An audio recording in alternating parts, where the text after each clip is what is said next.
छात्रों, 66वीं BPSC mains की मैं आज दूसरी कड़ी लेके आ रहा हूं और आज की कड़ी में मैं इंडियन पॉलिटी पर कंसंट्रेट करूंगा कि इंडियन पॉलिटी की आप कैसे तैयारी करेंगे जिससे कि आप 3 प्रश्नों का बेहतर ढंग से आंसर लिख सके। क्वेश्चन की प्रकृति इंडियन पॉलिटी की बीपीएससी में उच्च स्तरीय होती है।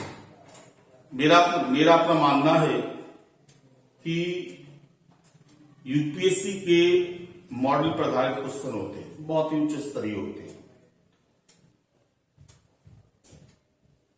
पूरे जैसा कि पता है अप्रैल में एग्जाम होने वाला है, पूरे सिलेबस को गो थ्रू करने में पॉलिटी का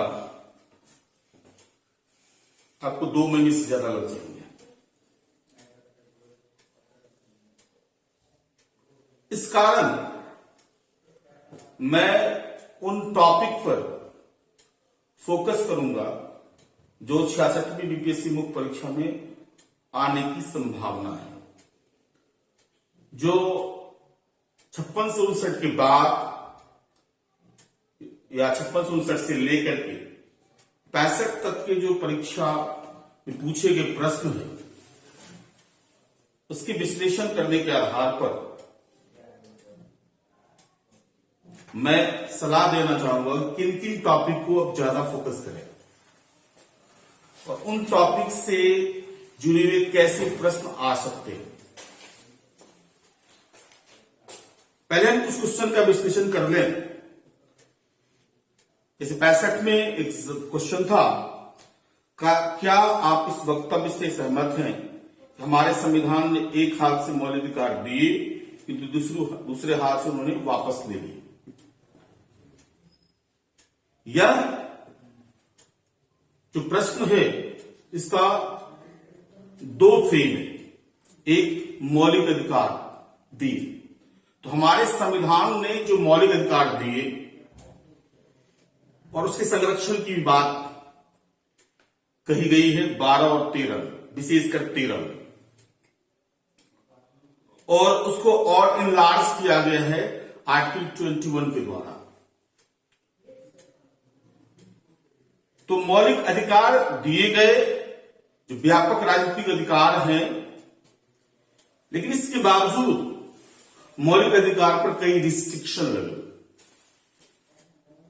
संदर्भ यह था कि कहां रिस्ट्रिक्शन लगा हुआ है। रिस्ट्रिक्शन का लोग 19 से संदर्भ करके ही रखते हैं कि 19 में जो प्रतिषेध लगाए गए हैं लोक व्यवस्था, स्वास्थ्य, लोकाचरण के आधार पर, सिर्फ उसी को फोकस करते हैं, लेकिन ऐसा नहीं है। इसके अलावा भी कई प्रावधान हैं जिससे राष्ट्रपति किन किन अवसरों पर मौलिक अधिकार को रोक सकता है, उसको सस्पेंड कर सकता है, या कई ऐसे प्रावधान हैं जैसे राज्य किसी वर्ग विशेष, किसी क्षेत्र विशेष के लिए विशेष प्रावधान करेगा। तो वर्ग विशेष और क्षेत्र विशेष के लिए विशेष प्रावधान करेगा तो निश्चिततया इससे समानता की जो संकल्पना है मौलिक अधिकार का, उसका हनन है, तो वहां रिस्ट्रिक्शन नजर आता है। तो उन चीजों को रखना होता है। तो संदर्भ इस प्रश्न का यह है कि जब भी आप मौलिक अधिकार को देखेंगे तो उसमें किस किस पर ज्यादा फोकस करेंगे और किन की चीजों पर को कैसे फ्रेम करेंगे, ये बहुत आपको स्पष्ट रूप से जानकारी होनी चाहिए। जैसे मैंने कहा कि अलग अलग रिस्ट्रिक्शन कहां है, उसको अलग अलग जगह से जहां रोक लगाया जाता है उन चीजों की भी चर्चा करना है। एक बार और मौलिक अधिकार से क्वेश्चन था, भारतीय संविधान द्वारा प्रदत्त मौलिक अधिकार का वर्णन कीजिए किस प्रकार अनुच्छेद 21 की न्यायिक व्याख्याओं ने जीवन के अधिकार के विशेष क्षेत्र का विस्तार किया है। अब इसमें छात्र मौलिक अधिकार का तो वर्णन कर देते थे, लेकिन आर्टिकल 21 को फोकस नहीं करते, जबकि आर्टिकल 21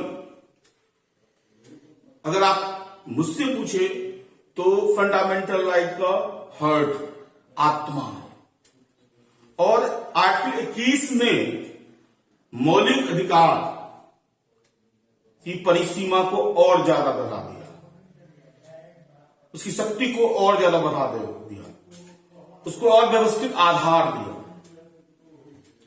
तो अनुच्छेद 21 से जुड़े हुए जितने भी वाद हैं उसको वहां स्पष्ट करना चाहिए।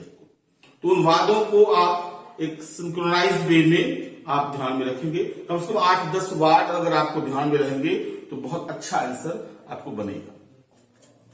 कहा था कि प्राण एवं दैहिक स्वतंत्रता का जो अधिकार है उसने मौलिक अधिकार को विस्तृत एवं व्यापक कर दिया, और यह एक ऐसी शक्ति न्यायपालिका के पास है जिसके द्वारा न्यायपालिका कार्यपालिका और विधायिका पर रिस्ट्रिक्शन लगाती है। तो उन प्रावधानों को आप देखेंगे। इसके अलावा जो मौलिक अधिकार से संबंधित ये हो गया। दूसरा क्वेश्चन जो 65वां में आया था उसको भी हम देख लेते हैं।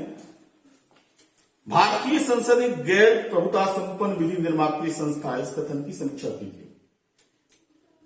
जिसमें मैंने कहा पहला जो क्वेश्चन था हूबहू 65वां में मेरे द्वारा पढ़ाया गया था।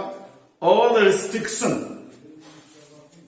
संविधान ने क्या क्या मौलिक अधिकार दिए हैं, और उसमें हमने कीस को बहुत ज्यादा विस्तृत किया हुआ था, कीस का एक अलग से क्वेश्चन ही बना दिया था, और जो जो रिस्ट्रिक्शन है जहां जहां उसका भी मैंने वर्णन किया था।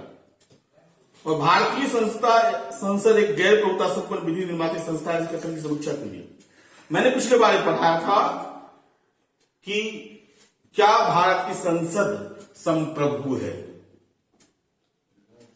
और उस संदर्भ में बताया था कंपेरेटिव की छात्रों को कि जब आप भूमिका लिखेंगे तो कंपेरेटिव लिख देंगे भूमिका के बाद, तब आप पॉइंट में देखेंगे कि यह गैर प्रभुता संपन्न विधि निर्मात्री संस्था है, यानी उसको आप करेंगे।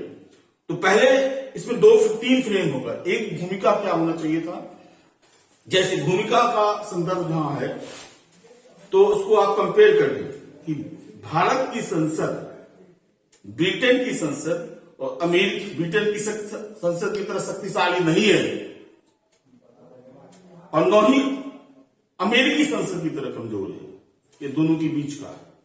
और उस समय मैंने बताया था कि ब्रिटेन की संसद के बारे में कहा जाता है लड़का को लड़की और लड़की को लड़का बनाने को छोड़कर ब्रिटेन की संसद कुछ भी कानून बना सकती है। तो वहां मैंने बताया था कि वह संप्रभु है, और अमेरिकी संसद के पास शक्तियां कम है क्योंकि वहां दक्षिण शासन प्रणाली है, लेकिन भारतीय संसद दोनों के बीच है। और भारतीय संसद पे जो है न्यायपालिका का रिस्ट्रिक्शन होता है और कार्यपालिका का भी रिस्ट्रिक्शन होता है। ठीक है, तो उस चीज को इसलिए भूमिका में वो लिखना है कंपेरेटिव, ब्रिटेन और अमेरिका से कंपेयर करके, और उसके बाद कि यह कैसे गैर प्रभु है, क्योंकि इस पर रिस्ट्रिक्शन है। वो 2 पॉइंट देखना है, कैसे न्यायपालिका उस पर रिस्ट्रिक्शन लगाती है, कैसे कार्यपालिका उस पर कंट्रोल करती है, और तब जो कानून बनाती है। दूसरा विधि निर्मात्री संस्था, निश्चित संसद का काम ही विधि निर्माण करना, लेकिन विधि निर्माण में और बताया जाएगा कैसे रिस्ट्रिक्शन लगता है। ये प्रश्न का आंसर इसको थोड़ा एक्सप्लेन करके देना है। कुछ टॉपिक हम इसलिए ले रहे हैं, क्वेश्चन की प्रकृति को देखिए।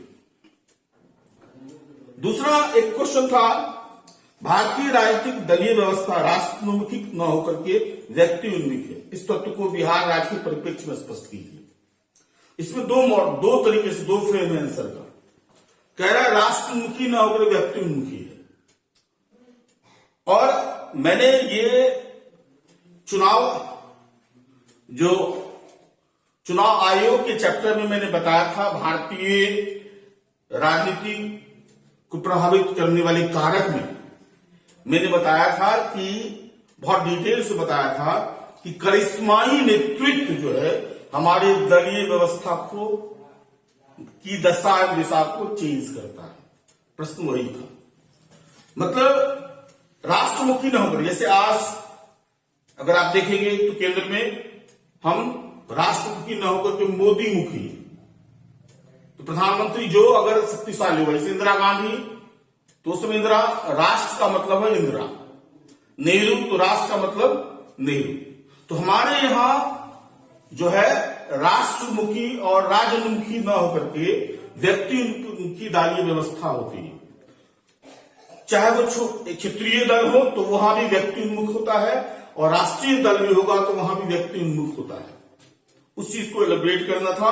और बिहार के संदर्भ में देखेंगे तो अगर राष्ट्रीय जनता दल का तो फिर देखेंगे लालू प्रसाद व्यक्ति उन्मुख था, और वर्तमान में देखेंगे नीतीश कुमार व्यक्ति उन्मुख था। तो वो चीज उसको स्पष्ट करना है। हालांकि इसमें क्रिटिकली 2 लाइन और भी जोड़ देना है कि कंप्लीट रूप से नहीं कहा सकता है कि व्यक्ति उन्मुखी है, क्योंकि व्यक्ति उन्मुख का यहां संदर्भ यह होगा कि फोकस्ड होगा और हो सकता है वंश परंपरागत की संभावना भी होगी। लेकिन वर्तमान में जो अभी की सरकार को देखेंगे तो ऐसा कंप्लीट व्यक्ति उन्मुख नहीं कहा सकता है। व्यक्ति उन्मुख है लेकिन कंप्लीट नहीं है। उसमें आप कह सकते हैं जैसे चेंज हुआ है, वहां पे नेतृत्व मुख्यमंत्री के स्तर पर भी चेंज हुआ है, जीतन राम मांझी बने, अध्यक्ष के स्तर पर भी अलग अलग लोग चेंज होते रहे हैं, शरद यादव रहे, ये रहे हैं। तो बिहार के परिप्रेक्ष्य में बताएंगे तो आप व्यक्ति उन्मुख 90 के दशक के बाद व्यक्ति उन्मुख रहा है, लेकिन उससे पहले व्यक्ति उन्मुख नहीं रहा है। आरंभिक समय में आप कह सकते हैं श्री कृष्ण सिंह को लेकर के कि उनकी एक प्रभुता थी, तो उस संदर्भ में खास तरह उसके बाद व्यक्ति उन्मुख नहीं रहा है। 90 के बाद व्यक्ति उन्मुख संदर्भ दे सकते हैं, उन चीजों को देखना है। और इससे भी जुड़ा हुआ प्रश्न भारतीय राजनीतिक व्यवस्था या बिहार की राजनीति के संदर्भ में हम बताएंगे आपको कि कैसे कैसे कौन कौन किस किस टॉपिक को फोकस करेंगे। पहले हम पिछले इस साल के क्वेश्चन को देख लेते हैं। दूसरा है ई शासन से आप क्या समझते हैं, ई शासन को लागू करने में बिहार की स्थिति का वर्णन कीजिएगा। मैंने एक चैप्टर में क्वेश्चन बताया था गुड गवर्नेंस, कि गुड गवर्नेंस क्या होता है और गुड गवर्नेंस के लागू करने में जो है ई गवर्नेंस का क्या योगदान था, ये मैंने बताया था। और ई गवर्नेंस को बहुत डिटेल से बताया था कि कैसे ई गवर्नेंस भारत के संदर्भ में भी और बिहार के संदर्भ में भी बताया था कैसे यह ई गवर्नेंस क्रांति ला रहा है। ठीक है ना।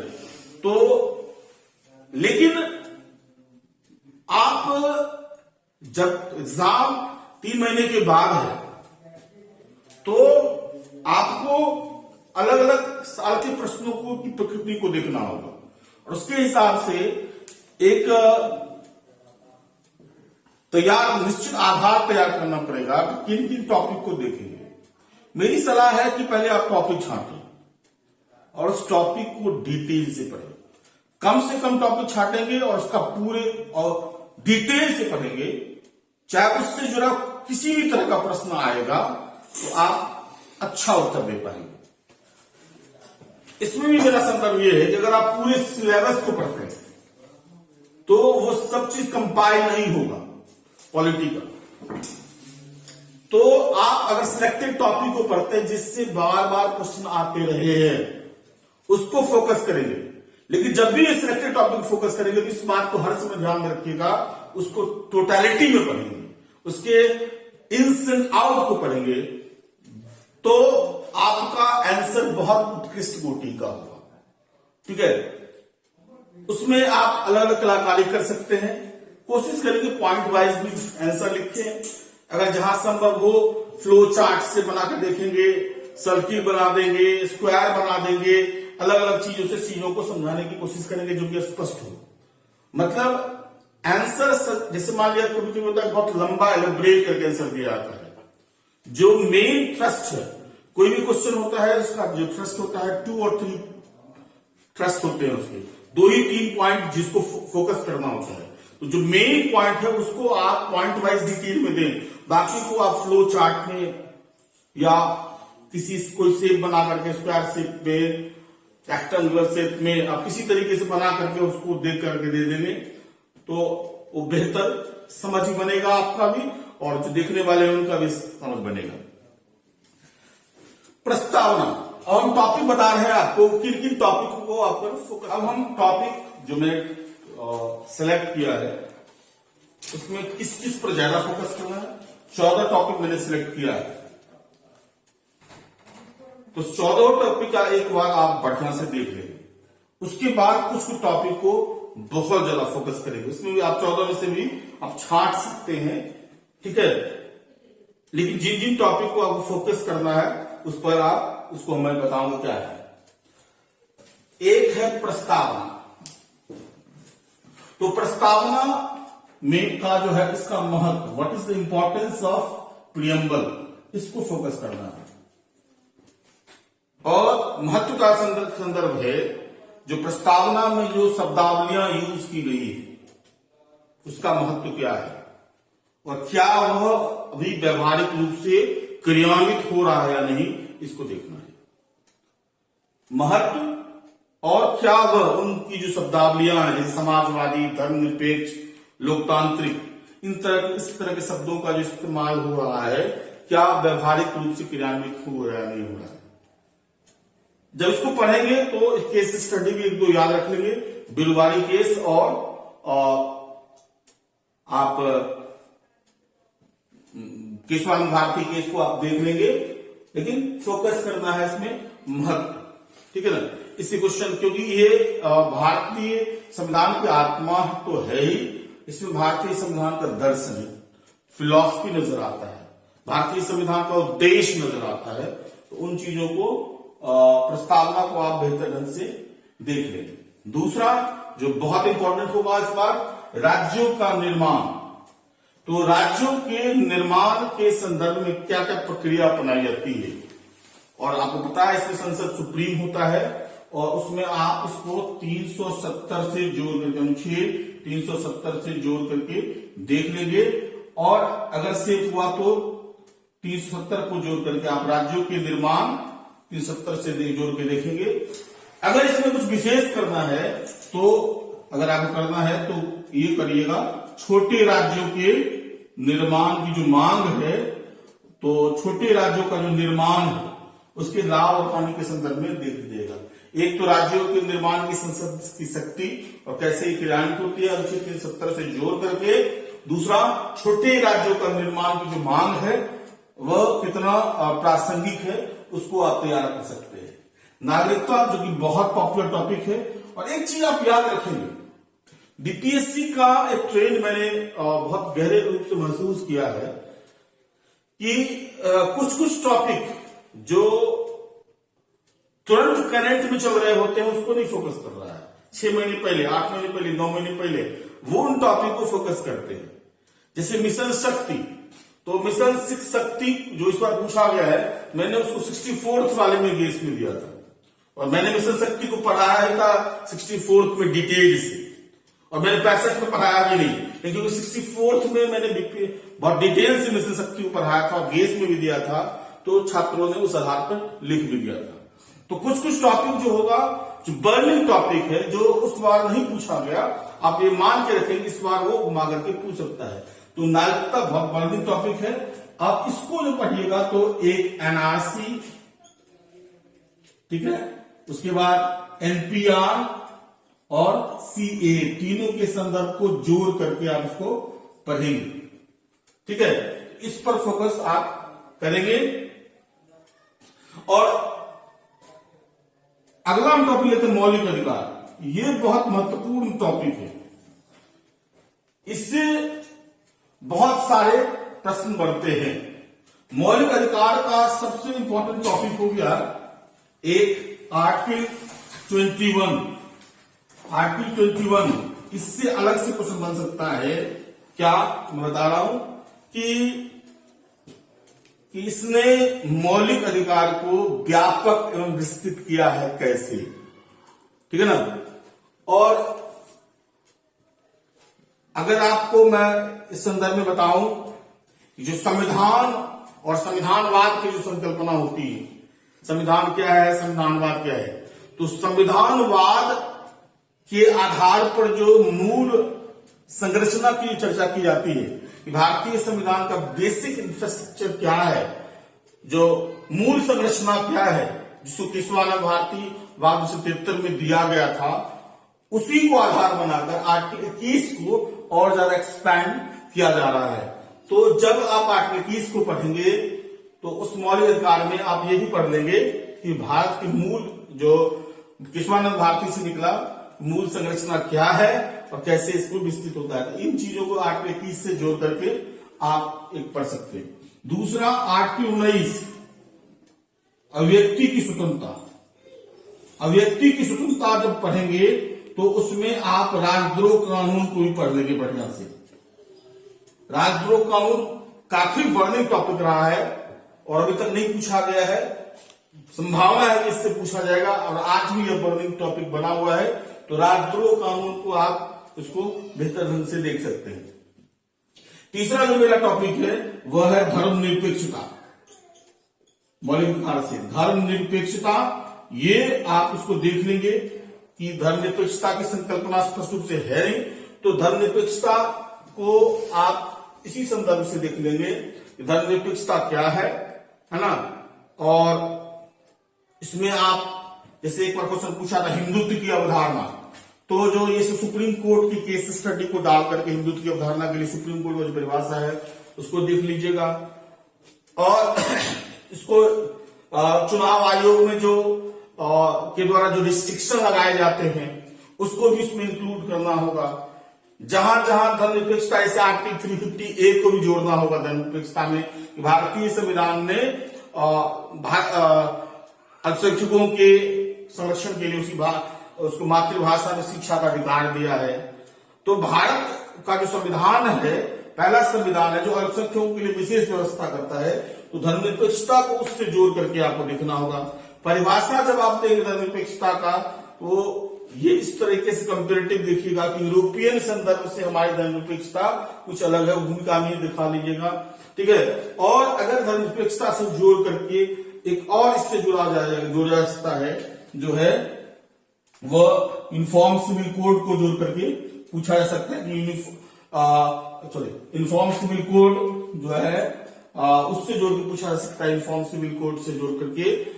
ये वो चर्चा में बहुत रहा लेकिन क्वेश्चन नहीं आया, तो उसको भी जोड़ करके वहां पे सेव किया जाता है। तो उसको आप बढ़िया से देख लेंगे। एक और जो देखिएगा वो आरक्षण वाला, आरक्षण को देखिएगा, यह एक जिसे एक सकारात्मक विभेद है ना। तो सकारात्मक विभेद है तो हमारे यहां से कहते हैं विधि के समक्ष समता और विधि का समान संरक्षण। तो विधि के समान संरक्षण के तहत आरक्षण दिया गया है, जिसको एक सकारात्मक विभेद माना जाता है। उन चीजों को आप फोकस करेंगे। मौलिक अधिकार को, मौलिक अधिकार को बेहतर ढंग से देखेंगे, क्योंकि घुमा फिरा के इससे क्वेश्चन रहते ही है, अलग अलग सेप से करते हैं। दूसरा, नीति निर्देशक तत्व, इसको बेहतर ढंग से करेगा, इसको भी खूब बेहतर ढंग से करना होगा, क्योंकि एक प्रशासक के रूप में जो काम होता है आपका, वह है नीति निर्देशक तत्वों को क्रियान्वित करना। मौलिक अधिकार तो प्रशासक को रिस्ट्रिक्ट करता है, तो व्यक्ति के अधिकार का है। तो व्यक्ति और प्रशासक दो चीज आपसे इंटररिलेटेड है। तो व्यक्ति के अधिकार कैसे संरक्षित होंगे, तो इससे जुड़ा हुआ प्रश्न वो ज्यादा पूछते हैं। और कैसे एक प्रशासक बेहतर ढंग से काम करेगा, उससे जुड़ा हुआ नीति निर्देशक तत्व। तो नीति निर्देशक तत्व का आप महत्व पढ़ेंगे, बढ़िया से कर लेंगे। और इसका क्रियान्वयन कैसे कैसे हुआ है, क्रियान्वयन कैसे कैसे हुआ है, ठीक है, उसको आप बेहतर ढंग से देख लेंगे। और अगर मेरा अपना सेप है, क्योंकि इसमें नई शिक्षा नीति आई है, तो मुझे लग रहा है कि जो आर्टिकल 45 शिक्षा वाला, उससे जोड़ करके पूछा जा सकता है। उसके बाद मौलिक कर्तव्य, तो मौलिक कर्तव्य से जुड़े हुए मतलब एक और भी चीज ध्यान में रखिएगा, इसमें ये ध्यान रखिएगा महत्व का, कि यह एक सिर्फ कर्तव्य ही नहीं है राज्य का, बल्कि यह उसको एक निर्देशित आदेश है, जिसको प्रत्यक्ष रूप से तो नहीं कहा गया है। तो उन चीजों को यह एक सिर्फ कर्तव्य नहीं है, बल्कि एक समानुदेश है जिसको करना चाहिए। उस तरह से कुछ वाक्य आ सकता है, उसको आप फोकस करेंगे। मौलिक कर्तव्य की प्रासंगिकता को देखेंगे और इसमें और क्या क्या जोड़ना चाहिए, क्यों इसको लाया गया है, ठीक है। तो मौलिक कर्तव्य को इसको देख लेंगे। दूसरा जो एक बहुत हॉट टॉपिक हुआ करता है, केंद्र राज्य संबंध। तो केंद्र राज्य संबंध में आप प्रशासनिक संबंध को भी देखेंगे, वित्तीय संबंध को भी देखेंगे और आप विधायी संबंध को भी देखेंगे। अब देखिएगा, जैसे वित्तीय संबंध की बात काफी चर्चा होती है कि केंद्र राज्य संबंध में राज्यों की स्थिति नगर पालिका के समान है। तो ये क्वेश्चन बहुत पॉपुलर हुआ करता था और यही पूछने की संभावना है। लेकिन आजकल जब से नीति आयोग का गठन हुआ है तो थोड़ा सा चेंज हुआ है। एक दो शब्द आया है जो इकोनॉमिक्स में भी पूछा जाता है, पॉलिटी में पूछा जाता है, सहयोगी संघवाद और प्रतिस्पर्धी संघवाद। तो केंद्र राज्य संबंध में सहयोगी संघवाद का क्या मतलब है और प्रतिस्पर्धी संघवाद का क्या मतलब है, वर्तमान में कौन ज्यादा प्रासंगिक है और भारतीय राज्य के लिए सहयोगी संघवाद ज्यादा प्रासंगिक है या, तो उन चीजों को वित्तीय संबंध में आप देख सकते हैं। केंद्र राज्य संबंध से जुड़ा हुआ ही राज्यपाल का जो है उसको देखिएगा, राज्यपाल और 356। तो राज्यपाल और 356, राज्यपाल से जुड़ा हुआ क्वेश्चन 2 बार आ चुका है, तो वो हटका लेकिन राज्यपाल और 356 से जुड़ा हुआ, इसमें आपको कुछ कुछ आयोग जैसे प्रशासनिक आयोग, प्रशासन सुधार आयोग है ना, प्रशासनिक सुधार आयोग या अलग अलग आयोग जो है उसके बारे में जो रिकमेंडेशन है उससे जोड़ करके आप दे सकते हैं। प्रथम प्रशासनिक सुधार आयोग, द्वितीय प्रशासनिक सुधार आयोग, सरकारिया आयोग, इनके रिकमेंडेशन से जोड़ करके चीजों पर आपको फोकस करना है। तो केंद्र राज्य संबंध में एक और नया सेप आ रहा है नदी जल विवाद वाला, उसको भी थोड़ा सा, नदी जल विवाद उसको भी आप देख लेंगे तो ज्यादा बेहतर सेप होगा नदी जल विवाद में। और केंद्र राज्य संबंध में बहुत ज्यादा उस चीज को देखना। अब एक शासन प्रणाली, तो एक बेसिक समझ बना लीजिएगा कि संसदीय शासन प्रणाली क्या है और अध्यक्षीय शासन प्रणाली क्या है और दोनों में क्या अंतर है, ठीक है। और संसदीय विशेषाधिकार क्या है, एक इसको फोकस कीजिएगा।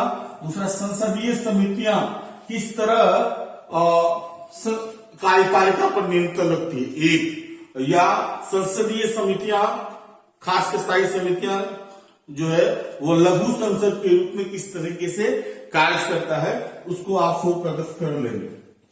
राज्यपाल को अगर देखना होगा तो 356 के संदर्भ में देखिएगा, ये तो बहुत ज्यादा नहीं, मीडिया इस पर बहुत फोकस होगा। मुख्यमंत्री, जैसे राज्यपाल की स्थिति, तो मुख्यमंत्री की स्थिति क्या है ना, तो वो आपको देखना है बिहार के विशेष संदर्भ में। मतलब मुख्यमंत्री की कार्य अधिकार का वर्णन करते हुए उसकी स्थिति को स्पष्ट कीजिए बिहार के विशेष संदर्भ में, तो आप मुख्यमंत्री को फोकस कीजिएगा। न्यायपालिका एक हॉट टॉपिक हुआ करता है पॉलिटी में, जो जैसे सक्रियता, अतिक्रमण, समीक्षा, ये तो कई बार आ चुका है, इसको एक ट्रेडिशनल टॉपिक है, इसको आप देखिएगा ही देखिएगा। लेकिन एक चीज और इसमें फोकस कीजिएगा कि न्यायिक व्यवस्था में न्यायपालिका की निष्पक्षता को बनाए रखने के लिए भारतीय संविधान में क्या क्या प्रावधान किए गए, तो एक इसको देखिएगा। दूसरा, कॉलेजियम व्यवस्था के संदर्भ में देखिए, कॉलेजियम व्यवस्था जो है वह किस तरह से काम करता है और क्या यह जो है सुशक्ति के पृथक्करण सिद्धांत के विरुद्ध तो नहीं है, उस तरीके से कॉलेजियम व्यवस्था को आप देख सकते हैं। लोकतांत्रिक विकेंद्रीकरण में पंचायती राज व्यवस्था को आप देखिएगा कि पंचायती राज व्यवस्था कैसे क्रियान्वित हो रही है और उसमें क्या क्या कमियां हैं, ठीक है ना, उसको आपको फोकस करना है। और कभी कभी जब आप नीति आयोग कहिएगा तो नीति आयोग में एक ध्यान में रखिएगा, नीति आयोग कई सूचकांक जारी करती है। ये सूचकांक जो जारी करती है वो प्रतिस्पर्धी संघवाद से ही जुड़ा हुआ है। तो इन सूचकांक के आधार पर भी क्वेश्चन आपको पूछ सकता है। सूचकांक के आधार पर नीति आयोग के प्रतिस्पर्धी संवाद के संदर्भ में जो सूचकांक के आधार पर भी क्वेश्चन पूछा जा सकता है। और उसी में जो आप बताइएगा कि क्षेत्रीय, अगर अलग से एक क्षेत्रीय नियोजन से खत्म हो गया, लेकिन क्षेत्रीय नियोजन का हॉट टॉपिक हुआ करता था कि क्षेत्रीय नियोजन को आप उसको देख सकते हैं। दूसरा, राष्ट्रपति से जुड़ा हुआ आप कार्य अधिकार को, ट्रेडिशनल क्वेश्चन है कि राष्ट्रपति एक रबर स्टैंप है, इससे जुड़ा हुआ प्रश्न आता था कभी कभी, तो आप उसके कार्य अधिकारों का एक देते हुए आप ये कहिएगा कि वो रबर स्टैंप है या नहीं, तो इसको नहीं दिखाना है कि कमजोर स्थिति है, लेकिन अंत में कहिएगा कि नहीं वो अभिभावक के रूप में, तो उस प्रश्न को आप उसको देख लेंगे।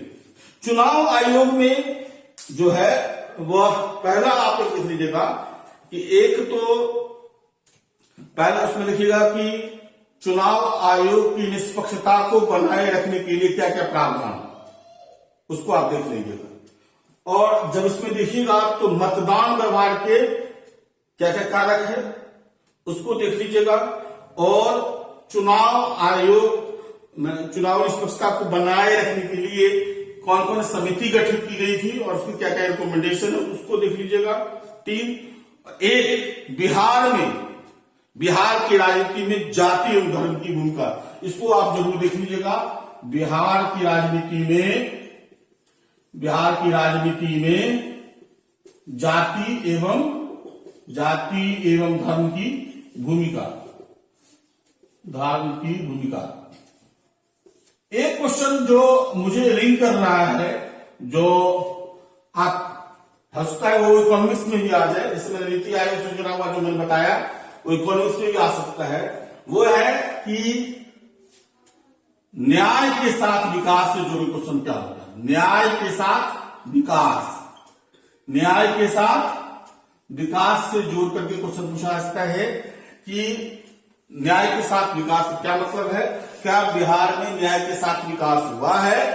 और आप ये उसमें ये पूछा जाता है 2005 से पहले और 2005 के बाद में जो है विकास का क्या हुआ। तो न्याय के साथ यानी सामाजिक न्याय के साथ विकास, न्याय के साथ का मतलब वो यहाँ यही संदर्भ है सामाजिक न्याय। जैसे कहा जाता है कि 2005 से पहले जो था वो सामाजिक न्याय की था और अभी जो है वो सामाजिक न्याय के साथ साथ विकास है। इससे जोड़ करके क्वेश्चन पॉलिटी में आ सकता है। इन टॉपिक पर आप बेहतर ढंग से निष्पादन कर ले, एक मॉडल बना करके अलग अलग उसमें थोड़ा सा अप टू डेट जानकारियों को इकट्ठा करें, उसको फ्लो चार्ट बना करके उसको अलग अलग शेप से बना करके संक्षिप्त में आप 300 शब्दों में बेहतर से बेहतर ऐसा अगर कॉन्संट्रेट इसमें कर लेंगे, इससे जुड़ा हुआ क्या क्या प्रश्न बन सकता है और उसको फोकस करेंगे, बार बार उसका अभ्यास करेंगे, तो आपको मैं बता निश्चित समझ सकता हूं किसी से प्रश्न आएंगे। लेकिन कुछ कुछ फोकस जो बर्निंग पॉइंट है जो आगे जब पीटी का रिजल्ट आएगा तो हम गेस जारी करेंगे, जैसे कि हम पहले भी जारी करते रहे हैं और अभी हम जारी नहीं करेंगे। पीटी के रिजल्ट के बाद हम गेस जारी करेंगे, पर उसी तरीके का आता रहा है। लेकिन आप अभी गेस पर डिपेंडेंट ना हो, अभी आप इन टॉपिक को जैसा कि मैंने बताया है उसको कंसंट्रेट करें, उसको बेहतर ढंग से आप जहां जहां से संभव हो उसको बनाए, नोट्स बनाए अपना और उसका बार बार लेखन अभ्यास करें। जितनी बार चीजों को लिखिएगा अलग अलग मॉडल से। और इसमें एक चीज याद रखिएगा, कई छात्र संस्थान में पढ़ते हैं तो वो इन प्रश्नों का अभ्यास करके संस्थान के टीचर से देख सकते हैं, लेकिन कुछ लड़के जो सेल्फ स्टडी करते हैं तो उनको क्या करना चाहिए कि इन टॉपिक से जुड़े प्रश्नों को संग्रह करना चाहिए और उस पर उत्तर लिखना चाहिए। और उसके बाद जो सीनियर्स होते हैं, जो भी जितने भी सीनियर होंगे आसपास में या जो अनुभवी लोग हैं, उनसे आंसर चेक करवाना चाहिए और आंसर चेक करा करके आपको अपने उत्तर के बारे में पता करना चाहिए क्या होना चाहिए। एक और भी चीज है, जो लड़के सेल्फ स्टडी करते हैं और कोचिंग संस्थान नहीं जा सकते हैं, उनको भी किसी उच्च स्तरीय संस्थान में कम से कम प्रश्नों का उत्तर आपने क्या लिखा है उसका बेहतर निष्पादन है या नहीं, क्योंकि यू कैन नॉट जज योर सेल्फ वट। तो उस संदर्भ में आप टेस्ट सीरीज से जुड़ करके या उत्तर लेखन आपका बेहतर है या नहीं उससे आप जुड़ करके आप घर में बैठ करके ही सेल्फ स्टडी से भी तैयारी कर सकते हैं। लेकिन तैयारी करने के बाद जो आंसर लिखे उसको जरूर चेक करा ले। अगर आपका अच्छा रहेगा तो आपको बेहतर मार्क्स देगा, और अगर आपको कमी रहेगी आप में तो उसको अगर सुधार दिया जाएगा तो आपका सुधार होगा, तो आप कुछ अंक प्राप्त करेंगे। धन्यवाद।